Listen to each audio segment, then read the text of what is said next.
Hello everyone, I welcome you all again your favorite YouTube channel the GS Sutra. Friends, मैं आज आपके लिए PGT के एक बहुत ही फेमस राइटर मैथ्यू आर्नोल्ड लेकर आई हूँ। इनसे रिलेटेड क्वेश्चंस मैं आपको कराने जा रही हूँ। कुछ बताऊँगी इनकी बायोग्राफी के बारे में, इम्पोर्टेंट फैक्ट के बारे में भी बात करेंगे और कुछ मैं ऐसे क्वेश्चन कराने जा रही हूँ फ्रेंड जो 2001 से लेकर 2016 के पेपर्स में लगातार मैथ्यू आर्नोल्ड के बारे में पूछे गए हैं। ओके, आप को जो भी क्वेश्चन इम्पोर्टेंट लगते हैं, वैसे तो सारे इम्पोर्टेंट है क्योंकि मैं ऑलरेडी बोल चुकी हूँ कि ये क्वेश्चन ये एग्ज़ाम में पूछे जा चुके हैं, तो आपको जो भी इम्पोर्टेंट लगता है आप उसको नोट डाउन करेंगे। ओके, चलिए ज़्यादा समय न वेस्ट करते हुए बात कर लेते हैं मैथ्यू आर्नोल्ड की। फ्रेंड्स, मैथ्यू आर्नोल्ड का जो टाइम पीरियड है ये रहा है आपका 1822 टू 1888 है ना। कई बार टाइम पीरियड भी पूछ लिया जाता है। ये मैथ्यू आर्नोल्ड का टाइम पीरियड जो आपको याद रखना है 1822 टू 1888 के। मैंने आपको अपनी लास्ट वीडियो में भी बताया था कि जो प्रीवियस वीडियो थी मेरी चार्ल्स लैम्ब के बारे में कि मेरी फ्रेंड जो तबीयत है वो काफ़ी दिनों से ठीक नहीं चल रही है और मुझे हाई फीवर भी हुआ है, इसलिए मेरी जो वॉइस है थोड़ा स्लो है। आप उसको मेंटेन करेंगे क्योंकि मुझसे ना बोलने में भी प्रॉब्लम हो रही है काफ़ी। तो चलिए अपने क्वेश्चन नंबर 1 की तरफ चलते हैं। Who is the poet that has, first question पर जाने से पहले जान लेते हैं कुछ मैथ्यू आर्नोल्ड के बारे में कि ये एल्डेस्ट सन थे, है ना। और जो सेकंड चाइल्ड थे डॉक्टर थॉमस आर्नोल्ड के। इनके जो फादर थे ये थे थॉमस आर्नोल्ड और इनकी जो माता है उनका नाम था मैरी पेनरोज। ओके, आप याद रखेंगे इनके फादर थे डॉक्टर थॉमस आर्नोल्ड और इनकी जो माता थी वो थी मैरी पेनरोज, है ना। और इनका जो जन्म हुआ था फ्रेंड्स ये हुआ था 24 ऑफ दिसंबर, ओके, 1822, है ना। 24 दिसंबर 1822 को इनका जन्म हुआ था। किनके यहाँ? डॉक्टर थॉमस आर्नोल्ड और मैरी पेनरोज। कहाँ पर हुआ था? Laleham, Middlesex. कहाँ पर हुआ था? Laleham, Middlesex, England, in the lap of nature near the Thames, है ना। टेम्स नदी के, जो टेम्स लंदन की फेमस नदी है उसकी कहते हैं नेचर की गोद में इनका जन्म हुआ था लालेहम, मिडलसेक्स में, जो कि कहाँ पर है? इंग्लैंड में। ओके, और इनकी जो डेथ हुई थी उसकी बात कर लेते हैं। हार्ट अटैक से हुई थी, वो हुई थी फ्रेंड 15 अप्रैल, है ना। 15 अप्रैल 1888 को इनकी डेथ हुई थी। आप ये भी नोट डाउन करेंगे। Okay, while trying to cross a fence, जब ये एक फेंस, वैसे तो 4 दीवारी बोलते हैं फ्रेंड्स को, जब ये फेंस को क्रॉस करने की कोशिश कर रहे थे, किसको पकड़ने के लिए? ट्रेम कार एट लिवरपूल, ट्रेम कार को पकड़ने के लिए कहाँ पर? लिवरपूल के अंदर। तो हार्ट अटैक से इनकी डेथ हुई थी 15 अप्रैल 1888 को। और इनकी वहीं शादी की बात कर लेते हैं friends. He married Frances Lucy Wightman, okay, Wigman. इनकी शादी किससे हुई थी? फ्रांस लूसी विटमैन से इनकी शादी हुई थी 1851 में। और इनके उनसे 6 बच्चे थे, Thomas, Trevenen, Richard, Lucy, Eleanor and Basil. बस इतना याद रखना है आप कि इनके 6 बच्चे थे। ओके, और अगर इनकी बात करें एजुकेशन की तो रग्बी में इनकी एजुकेशन हुई थी जो कि विंचेस्टर में है ना। बैलियोल कॉलेज, किस कॉलेज से हुई थी? बैलियोल कॉलेज से हुई थी। Where he form a friendship with Arthur Hugh Clough, जहाँ पर इनकी बहुत गहरी दोस्ती हुई थी आर्थर ह्यू क्लो से हुई थी। और बात करें अगर इनके बारे में नेक्स्ट फैक्ट की, हिज पोएम क्रॉमवेल, इन्होंने क्रॉमवेल नाम की पोएम लिखी है। ओके, और जिसको प्राइज़ भी मिला था, न्यूडिगेट प्राइज़ मिला था 1843 में। इनकी जो पोएम है क्रॉमवेल, उसको प्राइज़ मिला था न्यूडिगेट प्राइज़ 1843 में। ओके, एक और इम्पोर्टेंट फैक्ट देख लेते हैं इनके बारे में कि 1850 he became an inspector of schools. ये क्वेश्चन एग्ज़ाम में कई बार पूछा जाता है कि 1851 में ये क्या बने थे? इंस्पेक्टर बने थे स्कूल के। इन विच कैपेसिटी ही सर्व अ 35 ईयर, जहाँ पर इन्होंने 35 साल तक पढ़ाया था। ओके, अगर आप चाहते हैं कि मैं इनके वर्क्स पे भी वीडियो बनाऊं तो कमेंट बॉक्स में मुझे अपनी राय देना ना भूलें। चलिए बात करते हैं क्वेश्चन नंबर 1 की। Who is the poet that has loved the principle of beauty in all things. है ना। ऐसा कौन सा कवि है जो प्रिंसिपल्स ऑफ ब्यूटी को सभी चीज़ों में देखता है, पसंद करता था। ओके, तो क्योंकि अगर हम बात करें मैथ्यू अर्नोल्ड की फ्रेंड्स, तो नन अदर देन, यहाँ पर आपका आंसर मैथ्यू अर्नोल्ड नहीं होगा, यहाँ पर आपका आंसर होगा कीट। ओके, तो who is the poet that has loved the principle of beauty in all things? Beauty in all things किसने कहा है? कीट्स ने कहा है ना। चलिए बात करते हैं क्वेश्चन नंबर 2 की, आर्नल्ड्स कल्चर एंड अनार्की, है ना। आर्नल्ड का जो फेमस वर्क है कल्चर एंड अनार्की, है ना, इसमें कितने चैप्टर्स हैं? You correct answer is here 6, तो इसमें 6 चैप्टर हैं। चलिए बात करते हैं क्वेश्चन नंबर 3 की, Arnold was imbued with the spirit of, Arnold was imbued with the spirit of, you correct answer is here A classicism, है ना। हमें अर्नोल्ड के वर्क में क्लासिसिज्म देखने को मिलता है। चलिए बात करते हैं क्वेश्चन नंबर 4 की, he is the greatest poet English among English critics and the greatest critic among poet. क्या माना जाता है लैम को?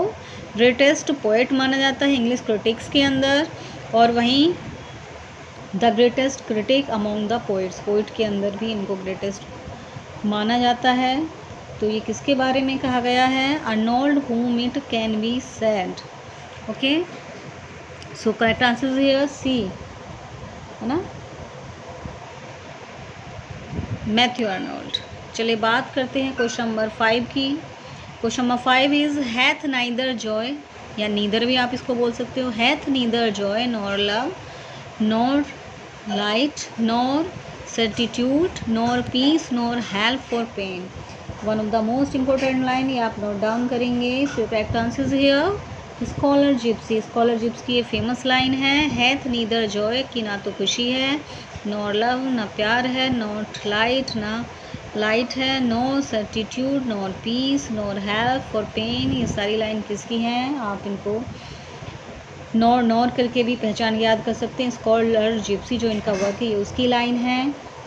देखते हैं question number 6, what is the name of Arnold's autobiography? इन्होंने ऑटोबायोग्राफी लिखी है, उसका नाम क्या है? So correct answer is here truth about an author. किस नाम से लिखी है? Truth about an author, important work है, याद करेंगे आप। चलिए question number 7, who said about Arnold main effort was that of a sage, a teacher, a moralist and a physician of the age। physician of the age, खाली इतना भी कई बार exam में पूछा जाता है, physician of the age, ये किसकी लाइन है? You correct answer here Basil Willey. Okay, Arnold के बारे में किसने कहा था? वेसल विले ने कहा था कि main effort was that of a sage, a teacher, a moralist and a physician of the age. Okay, चलिए बात करते हैं क्वेश्चन नंबर 8 की, time I restore us in his cause, Goethe's या Goethe's sage mind and Byron's force. ये hint है, आपको यहाँ पे नोट डाउन करेंगे। But where will Europe's latter hour again and Wordsworth's healing power. Okay, तो यहाँ पर ये वर्सवर्थ की तारीफ हो रही है, और ये कौन कर रहा है? देन हम बात किसकी कर रहे हैं फ्रेंड? मैथ्यू अर्नोल्ड की। तो मैथ्यू अर्नोल्ड की लाइन है कि time I restore us in his cause, Goethe's sage mind and Byron's force. But यहाँ पर सभी की तारीफ की जा रही है, गोटे की जा रही है, गोटे के माइंड की, बायरन्स की फोर्स की, है ना। But where will Europe's latter hour again find Wordsworth healing power, है ना। ये किसके बारे में कहा है? ये किसकी लाइन है? मैथ्यू अर्नोल्ड की लाइन है। ओके, क्वेश्चन नंबर 9 पे चलते हैं। Arnold serve for a long time as a, Arnold ने काफ़ी लंबे समय तक सेवा की थी एज अ।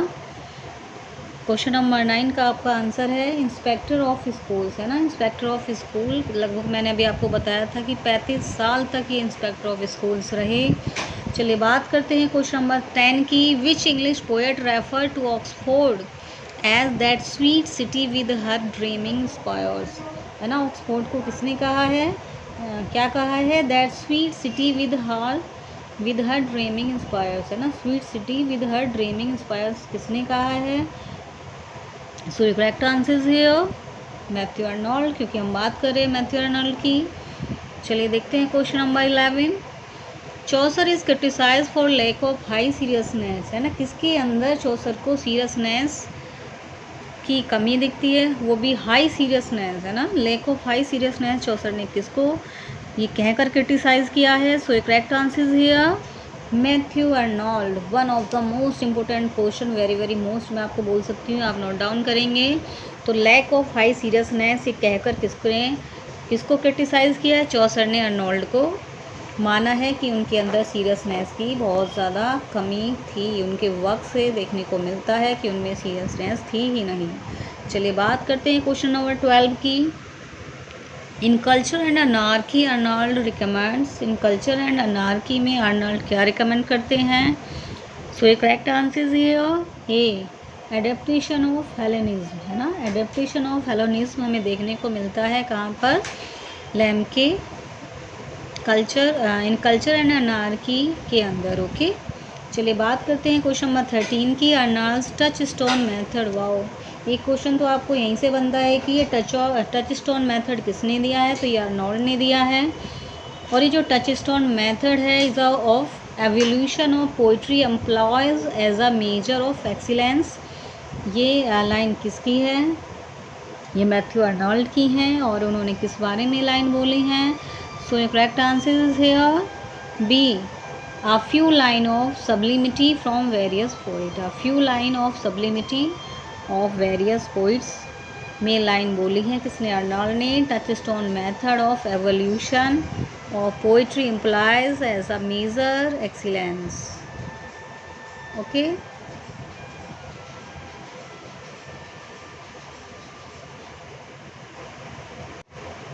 चलिए देखते हैं question number 14। Who has written function of criticism, who has written function of criticism at present time, है ना, function of criticism at present time, ये किसका वर्क है। So correct answer is here C, ये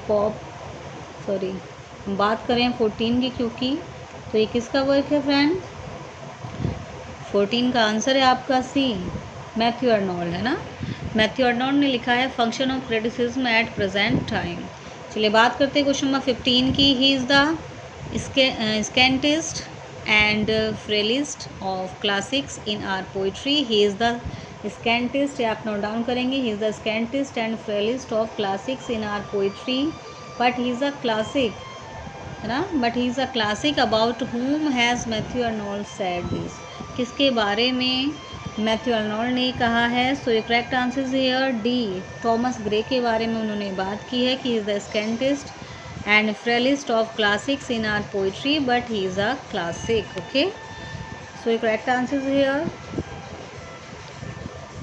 Thomas Gray. चलिए बात करते हैं क्वेश्चन नंबर 16 की। Arnold's first literary work was, इनका जो पहला लिटरेरी वर्क था ये कौन सा था। So correct answer is here B, the strayed traveller, है ना, द स्ट्रेल्ड ट्रैवलर, कई बार ये पूछा जा चुका है, नोट डाउन करेंगे आप। चलिए बात करते हैं क्वेश्चन नंबर, चलिए देखते हैं क्वेश्चन नंबर 17। हम यहाँ पर the essays in criticism are known as Bible of culture, the essays in criticism are known as Bible of culture, what other name has been given to them. So correct answer is here C, the doctrine of culture, ये doctrine of culture में ये दिया था आपके Arnold ने। Okay चलिए बात करते हैं क्वेश्चन नंबर 18 की। The greatness of a poet, the greatness of a poet lies in his powerful and beautiful application of ideas to life dash to the question how to live, whom has written this, ये किसने लिखा है। The greatness of a poet lies in his powerful and beautiful application of ideas to life to the question how to live, ये किसने कहा है। Undoubtedly correct answer here Matthew Arnold, note down करेंगे आप। Question number 19। Wandering between two worlds, one dead the other powerless to be born. Okay ये बहुत ही famous line है, इनको आप नोट डाउन करेंगे। So correct answer here D, Matthew Arnold ने कहा है अपने एक फेमस वर्क में, है ना, wandering between two worlds, one dead and the other powerless to be born. चलिए बात करते हैं क्वेश्चन नंबर 20 की। Discourses in America and Celtic literature. Okay, Celtic literature and discussion in America. What the lectures delivered by Matthew Arnold. ये lectures किसके द्वारा दिए गए थे और कहाँ पे दिए गए थे, है ना। ये लेक्चर तो दिया था अर्नल्ड ने, लेकिन कहाँ पे दिया था, ये एग्ज़ाम में कई बार पूछ लिया था, ऑक्सफोर्ड के अंदर दिया था। ओके, और ये ऐसा करने वाले पहले व्यक्ति थे। ये question very very most important है, आप इसको नोट डाउन करेंगे। चलिए बात करते हैं क्वेश्चन नंबर 21 की। फ्रॉम डावरविच, जो कि ग्रेजुएशन में हमें देखने को मिलती है, आप लोगों ने पढ़ी भी होगी। From Dover Beach is a popular lyric of Arnold का एक पॉपुलर लिरिक है ना। Dover Beach is a sea port of, ये कहाँ का सी पोर्ट है जिसमें इस पोएम में बात की गई है। You correct answer is Kant. चलिए बात कर लेते हैं क्वेश्चन नंबर 22 की। मैथ्यू अर्नोल्ड डाइड इन, मैंने अभी आपको जब स्टार्टिंग की थी तो इनका डेथ पीरियड बताया था यहाँ पर। तो इनकी जो डेथ हुई थी फ्रेंड्स, वो कब होती है। So correct answer is here B, 1888। Okay, question number 23 की बात कर लेते हैं। Who propagated the idea of high seriousness and grand style, है ना, किसके बारे में ये बोला गया है। ठीक है, who propagated the idea of high seriousness and grand style. So correct answer is here Matthew Arnold, कि उनकी स्टाइल ग्रैंड थी और हाई सीरियसनेस भी थी उनके अंदर। ये अर्नोल्ड के बारे में बोला गया है ना। अर्नोल्ड की पोइट्री में हमें देखने को मिलता है। चलिए बात करते हैं क्वेश्चन नंबर 24 की। Who advocated disinterestedness in literary criticism. Okay, चलिए फिर से देखते हैं इस क्वेश्चन को। हु एडवोकेटेड डिसइंटरेस्टेडनेस, है ना। Who advocated disinterestedness in literary criticism, ये किसने बोला है। सो करेक्ट आंसर है, करेक्ट आंसर्स की बात कर लेते हैं मैथ्यू अर्नोल्ड। ओके, चलिए बात करते हैं क्वेश्चन नंबर 25 की। Which one of them is not characteristic feature of Victorian age literature. Victorian age literature का जो फीचर नहीं है ना, उसकी जो विशेषता नहीं है वो क्या है। सो करेक्ट आंसर है सी, जो यहाँ पर आपका करेक्ट आंसर है ये है आपका C. The literature of this age is removed from the practical problems of life. Okay, ये इसकी विशेषता नहीं है। चलिए बात करते हैं क्वेश्चन नंबर 26 की। What is the title of the lament for the poetry Clo by Arnold? So the correct answer is here Thyrsis। ना, what is the title of the lament for the poetry Clo by Art को क्या नाम दिया गया है, Thyrsis। चलिए बात करते हैं क्वेश्चन नंबर 27 की। Arnold, Sohrab and Rustam is taken from a story, one of the most important। Question note down करेंगे कि Arnold, Sohrab and Rustam is taken from a story of, ये कहाँ से ली गई है, कई बार एग्जाम में पूछा गया है।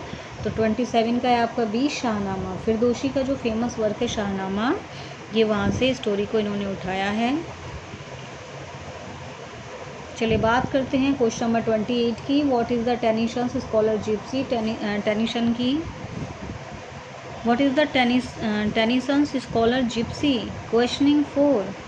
पहले तो आप ये ठीक करेंगे कि स्कॉलर जिप्सी ये टेनिसन का वर्क नहीं है, ये किसका है, मैथ्यू अर्नल्ड का वर्क है। ओके, इस क्वेश्चन को आप सही कर लेंगे तो यहाँ पे क्वेश्चन होना चाहिए। ये प्रिंटिंग मिस्टेक है friend actually. What is the Arnold's Scholar Gipsy, questioning 4, किसके लिए क्वेश्चन करती है स्कॉलर जिप्सी, है ना, किस पर सवाल उठाती है। You correct answer here B, spiritual illumination. Spiritual illumination पर ये क्वेश्चन करती है।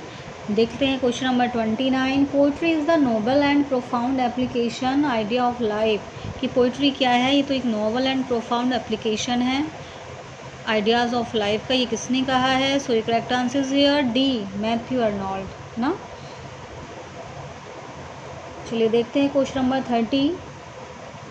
Literature and dogma is written by, literature and dogma किसका वर्क है। You correct answer here A, Matthew Arnold का। क्योंकि हम बात कर रहे हैं मैथ्यू अर्नोल्ड की तो आप याद रखेंगे, इंपॉर्टेंट क्वेश्चन है। लिटरेचर एंड डॉगमा किसका वर्क है फ्रेंड्स? ये मैथ्यू अर्नोल्ड का।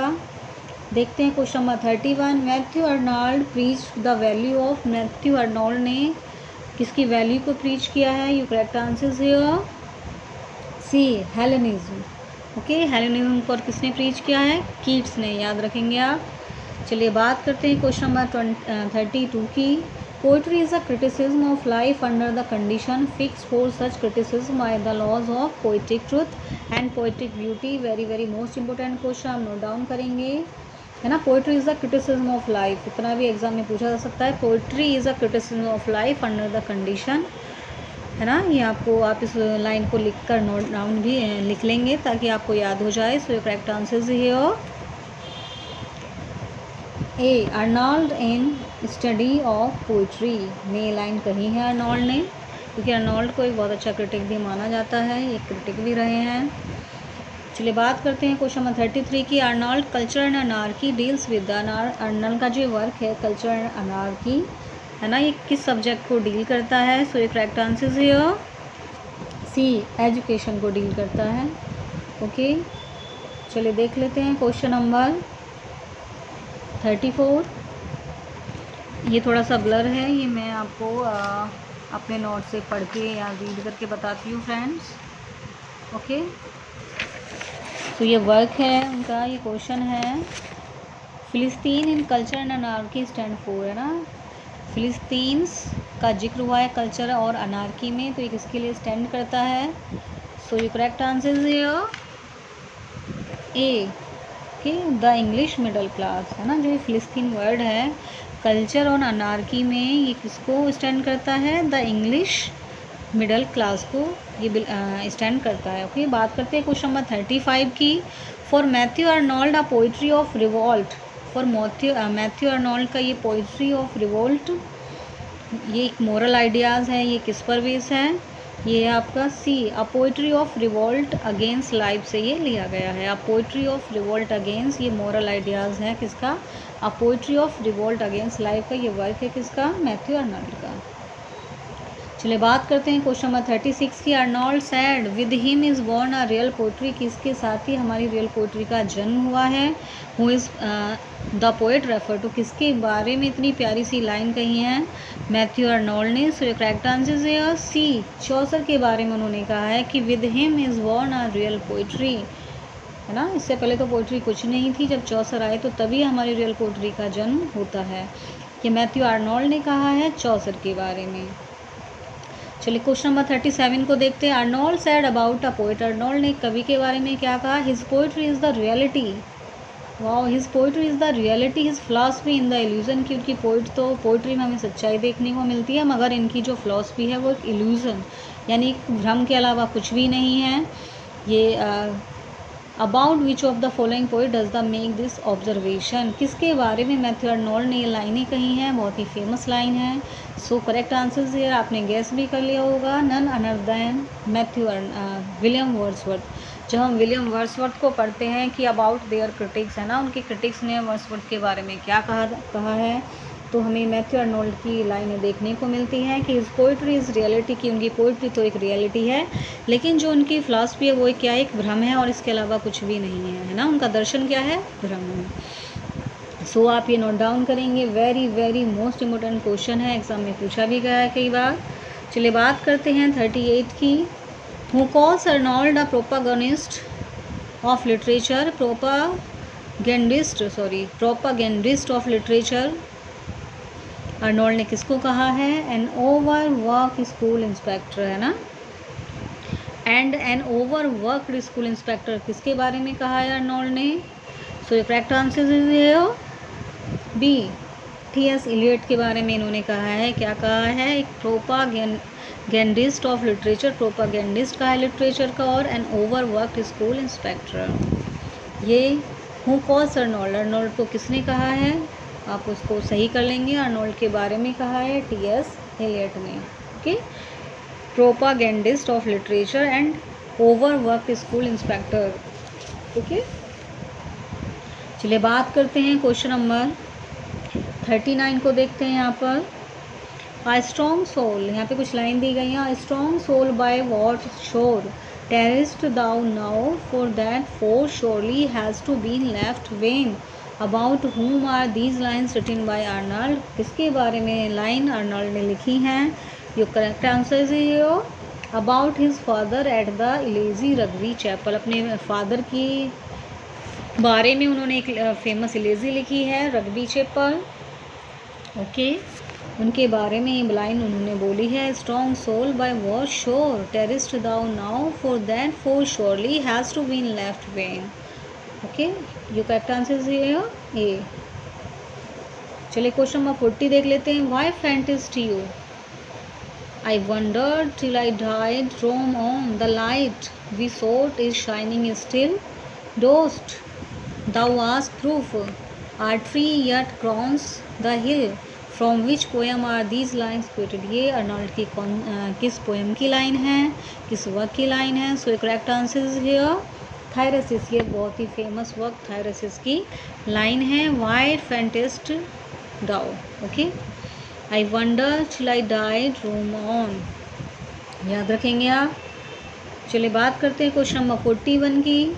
And we are the here as on a darkling plain swept with confuse alarms of struggle and flight where ignorant armies clash by night. तो ये किसकी line है? ये कौन सी पोएम से ली गई है अर्नल्ड के? सो एक correct answer is here C. ये डवर वीच की फेमस लाइन है। And we are here as on a darkling plain swept with confuse alarm struggle and flight. Okay, ध्यान देंगे आप। चलिए बात करते हैं क्वेश्चन नंबर 42 की। What kind of work is Arnold's Merope? Arnold का जो वर्क है मिरॉप, ये क्या है? वर्स टेल है या ड्रामेटिक या मेमोरियल है या नैरेटिव लव टेल है? सो ये करेक्ट आंसर है 42 अ ड्रामेटिक पोएम। ये मिरॉप अर्नल्ड की एक ड्रामेटिक पोएम है, नोट डाउन करेंगे आप। Question number 43 the term use by Arnold for the middle classes narrow minded and self satisfied. ये जो वर्ड कहे हैं, ये जो टर्म यूज़ किया है अर्नोल्ड ने कि the middle classes narrow minded and self satisfied, ये क्या है देखते हैं यहाँ पे। ये करेक्ट आंसर हियर बी ना। ये फिलिस्तीन के अंदर ये टर्म दिया है इन्होंने, फिलिस्तीन के बारे में दिया है। मिडिल क्लास ऊपर भी आया था क्वेश्चन ना, middle classes narrow minded and self satisfied, ये फिलिस्तीन के बारे में उन्होंने कहा है। चलिए देखते हैं question number 44 which poem did Arnold right in the memory of his father doctor Thomas Arnold, है ना। Which poem did Arnold right in the memory of his father Thomas Arnold, अपने पिता की याद में उन्होंने कौन सी लेज़ी लिखी है? One of the most and easiest question but tricky, you have to learn this. Your correct answer is here C Rugby Chapel. उन्होंने अपने फादर, है ना, उनके फादर का क्या नाम था? टॉमस अर्नोल्ड के बारे में लिखी है, नोट डाउन करेंगे आप। चलिए बात कर लेते हैं आप कुछ इंपॉर्टेंट क्वेश्चंस की जो प्रीवियस ईयर्स में हमें मैथ्यू अर्नोल्ड पर देखने को मिलते हैं। 2009 की बात कर लेते हैं। Who was the father of Matthew Arnold? Matthew Arnold के फादर कौन थे? अनडाउटेडली थॉमस अर्नोल्ड, आप नोट डाउन करेंगे। इनके फादर थे टॉमस अर्नोल्ड। क्वेश्चन नंबर 2 पूछा गया था whose death was commemorated by Arnold Thyrsis, है ना। किसकी मौत थायरसिस में, किसकी मौत पर यहाँ पर जो अर्नोल्ड है कमेमोरेटेड है? तो देखते हैं। ये करेक्ट आंसर है ए आर्थर ह्यू क्लो। थायरसिस में वो किसकी मौत पर यहाँ पर हमें विलाप करते हुए दिखते हैं, ये है आपके आर्थर ह्यू क्लो। ओके, देखते क्वेश्चन नंबर 3 जो आया हुआ था। Arnold celebrated poem the Scholar Gipsy, Arnold की जो सेलिब्रेटेड पोएम है the Scholar Gipsy is based on an old legend narrated by Glanvill, है ना। ये correct answer here one of the important the vanity of dogmatizing, है ना, the vanity of डॉगमेटाइजिंग। ये जो द वैनिटी ऑफ डॉगमेटाइजेस है क्या है? ये Arnold celebrated poem the Scholar Gipsy is based on an old legend, ये एक ओल्ड लीजेंड पर बेस है जो कि ग्लेनविल के द्वारा नरेटेड की गई है। इसका नाम है द वैनिटी ऑफ डॉगमेटाइजिंग। और ये क्वेश्चन 4 पूछा गया था 9 में, 4 क्वेश्चन पूछे गए थे। Who is the author of the poem Shakespeare, Shakespeare poem किसने लिखी है, मैथ्यू आर्नोल्ड ने।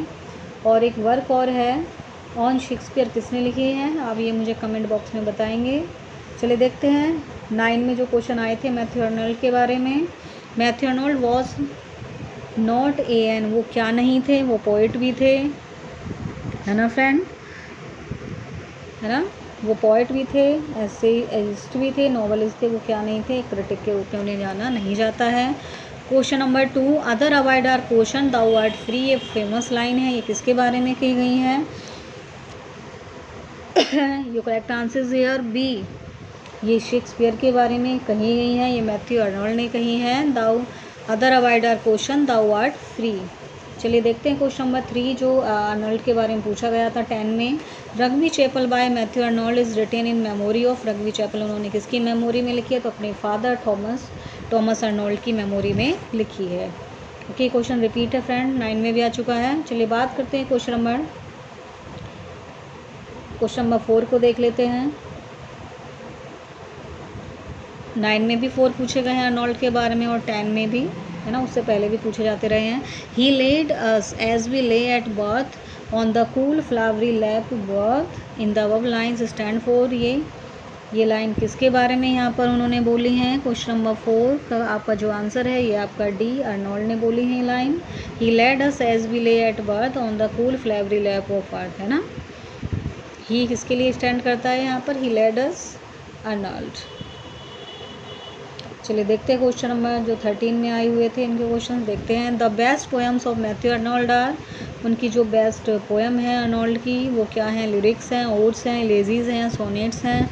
सो करेक्ट आंसर ये हो इलेजीज ना, उनकी इलेजीज को बेस्ट माना जाता है। क्वेश्चन नंबर 2 जो आया था उसको देख लेते हैं। Matthew Arnold studied set university, है ना, उन्होंने जो स्टडी की थी वो कौन सी यूनिवर्सिटी से की थी, करेक्ट आंसर ये हो ऑक्सफोर्ड। ओके, नोट डाउन करेंगे आप। देख लेते हैं क्वेश्चन नंबर 3 जो 10 में आया हुआ था। Matthew Arnold as a poet was most influence by, वो एज अ पोइट किससे ज़्यादा सबसे ज़्यादा प्रभावित थे।